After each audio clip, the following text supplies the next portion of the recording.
ጦሩ የፕሬዝዳንቱን ቢሮ ተቆጣጠረ። ሞንጆሪኖ ፈነጠዙ። የመቀለው ቤተ መንግስት በከባድ ተኩስ ተናወጠ። የህወሓትን ቀብር የምናስፈጽምበት ጊዜው ደርሷል ጀነራሉ። የመቀለው ግርግር የተመቸው የሐራ መሬት ጦር አጋጣሚውን ለመጠቀም ጦሩን ማንቀሳቀሱ ተሰምቷል። የትግራይ ክልል ጊዜው አስተዳደርን ከስልጣን ለማንሳት በማሰብ በሰራዊት ደሞዝና ጥቅማጥቅም ጥያቄ ሰበብ አድርጎ ወደ ፕሬዝዳንቱ ቢሮ ያመራው ኃይል ሰራተኛውን በማባረር መስሪያ ቤቱን ተቆጣጥሯል። በክልሉ መፈንቅለ መንግስት ለመፈጸም እንቅስቃሴ ተጀምሯል በተባለ በሰዓታት ልዩነት ጦሩ የጊዜው አስተዳደሩን ቢሮና የሚዲያ ተቋማትን መቆጣጠሩ ከወደ መቀለ የሚወጡ መረጃዎች ጠቁመዋል። በመቀለ በሚገኘው ቤተ መንግስትም የፕሬዝዳንቱን ቢሮ መቆጣጠራቸው በፈጠረላቸው ደስታ ምክንያት የሞንጆሪኖ ቡድን ግቢውን ተኩስ በተኩስ እንዳደረጉት ነው የተሰማው።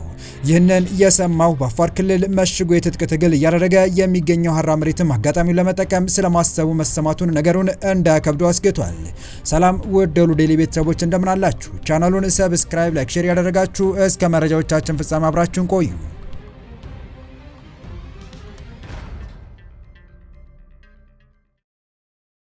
የትግራይ ጊዜው አስተዳደር ፕሬዝዳንት የሆኑት ጀነራል ታደሰ ወረደ በተለይም ከሻዕቢያ በኩል በተደጋጋሚ እየደረሰባቸው የሚገኙ ማስፈራሪያዎች ተከትሎ ስልጣን ለመልቀቅ ውሳኔ ላይ መድረሳቸው በጭምጭምታ እየተሰማ በሚገኝበት በአሁኑ ወቅት ከወደ መቀለ እየተሰሙ ያሉ መረጃዎች አስደንጋጭ ሆነዋል። በአሁኑ ሰዓትም በመቀለ የጀነራል ታደሰ ወረደ ቢሮ በአርሚ 31 ታጣቂዎች ቁጥጥር ስር መውደቁ ተነግሯል። መፈንቅለ መንግስት በትግራይ ወይስ ሌላ የፖለቲካ ጨዋታ? የህወሓት ታጣቂዎች በድምፀ ወያኔ ቢሮና ፕሬዝዳንት ጽህፈት ቤት ተቆጣጥረዋል።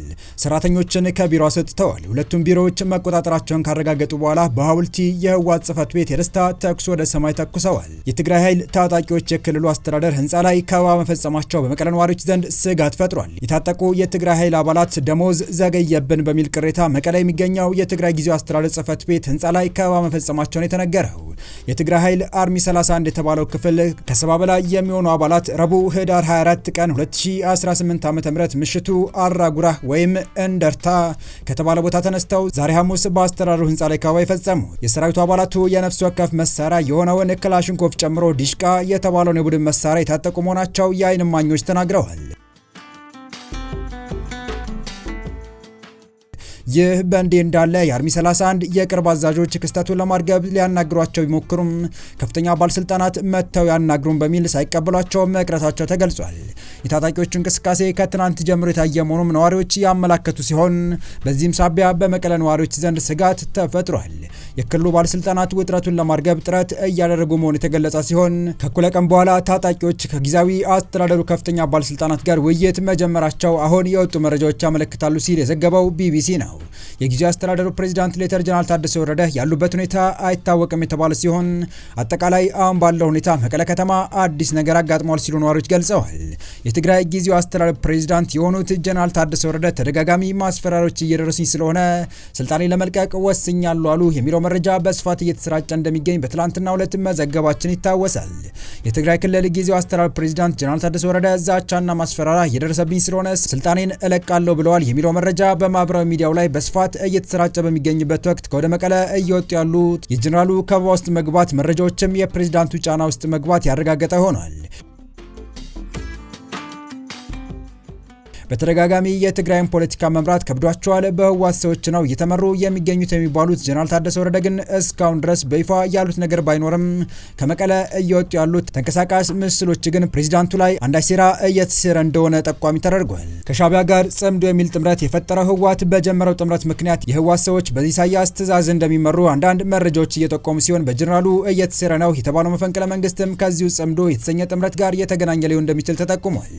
ይህ የተጠቆመው ኢሳያስ በጀነራል ታደሰ ወረደ ደስተኛ እንዳልሆኑና የጽምዶ ጥምረት እንዳይሰምር እያደረጉ ነው በሚል በኢሳያስ ከስልጣን እንዲለቁ ለህወሓት አመራሮች ትዕዛዝ ተሰጥቷል መባሉ ከተሰማ በኋላ ነው። ጽምዶ የሚለው የሻዕቢያና የህወሓት አመራሮች መካከል ትልቅ መከፋፈል እንደፈጠረ እየተገለጸ ሲሆን የትኞቹ ደጋፊዎች የትኞቹ ደግሞ ነቃፊ እንደሆኑ እስካሁን በግልጽ የታወቀ ነገር የለም። የትግራይን ፖለቲካ በቅርበት የሚከታተሉ ተንታኞች የጀነራሉ ስልጣን ለቋል የሚባለው ታማኒነት የጎደለው መረጃ መሆኑን በመግለጽ በህወሓት አመራሮች መካከል የተፈጠረው ከፍተኛ አለመተማመን እና እሳቸው አሉት እንደተባለው በዚህ ምክንያት በደረሰባቸው ዛቻና ማስፈራሪያ ስልጣን ሊለቁ እንደሚችሉ የተገመተ ቢሆንም እስካሁን ግን ጀነራል ታደሰ ወረደ ስልጣን ለቅቄያለሁ ብለው ይፋ አላደረጉም።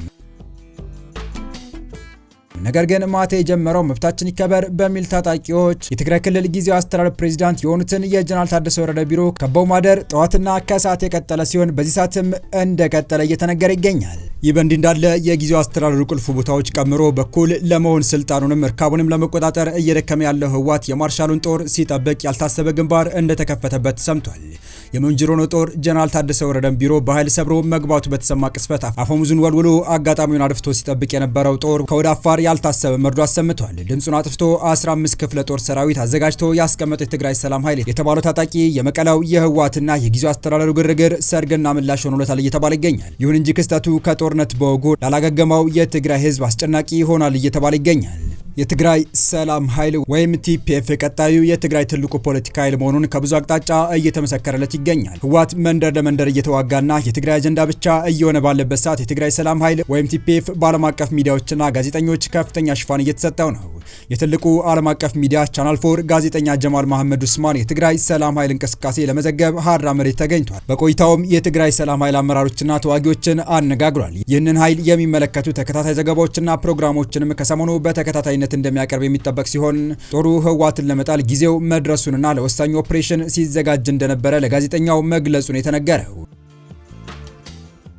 በዚህ ማልታዳ ዛሬ በመቀሌ የተከሰተው የጊዜያዊ አስተዳደሩ የቲዲኤፍ ግብ ለዚህ ድምጽ አልባ አደገኛ ሰራዊት መንገድ ከፋች ሆኖለታል እየተባለ ይገኛል። የትግራይ ሰላም ኃይል ህወሓትን በትጥቅ ትግል እየታገለ የሚገኝና አብዛኞቹ አመራሮችም ሆኑ ታጣቂዎች የህወሓት አመራርና ጦረኞች የነበሩ መሆናቸው ይታወቃል። የህወሓት ትልቅ አቅም የነበረው የውጭ ኃይሎች የሚዲያ ድጋፍ ወደ አዲሱ የትግራይ ሰላም ኃይል እየዞረ ይገኛል። የሰላም ኃይሉ አባላት በአብዛኛው ከዚህ በፊት በትነግ ስር ከነበረው የትግራይ መከላከያ ኃይል ወይም ቲዲኤፍ ከሚባለው ከርተው የወጡ ናቸው።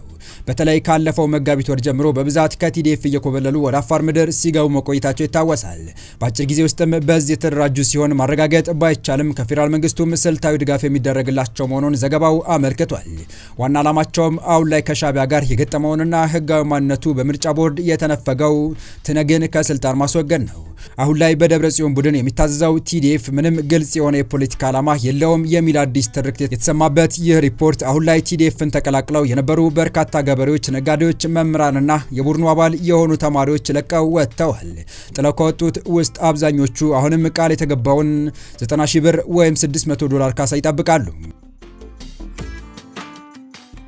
በዚህ ትጥቅ ማስፈታትና መልሶ የማቋቋም ዲዲአር ፕሮግራም እስከ ሰኔ መጨረሻ ድረስ 48308 የሚጠጉት የተጠቀሰውን ገንዘብ የወሰዱ ናቸው። 200,000 የሚሆኑት እስካሁን ሳንቲም አልተቀበሉም። ቲዲኤፍ ውስጥ ያሉትን በተመለከተ አንድ ስሙ ያልተጠቀሰ ተመራማሪ ሲናገር ወታደራዊ ውሳኔዎችን በተመለከተ ቲዲኤፍ ውስጥ ያሉትን ተማምኖባቸዋል።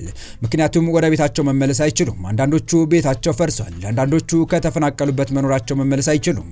አንዳንዶቹ ቤተሰቦቻቸው ሞተዋል። በዚህ ምክንያት የመጠጥና አደንዛዥ ዕፅ ተጠቃሚ ወይም ሱሰኛ ሆነዋል ብለዋል።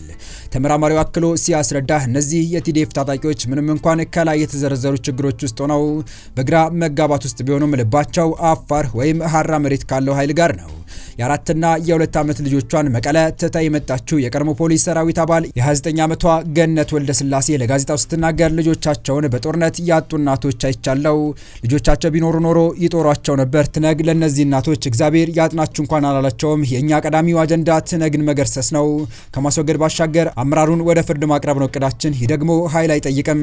መፍትሄውም ጦርነት ውስጥ በመግባት ሳይሆን በአመራር በሰላምና በሐሳብ በማሸነፍ ነው ስትል ትናገራለች።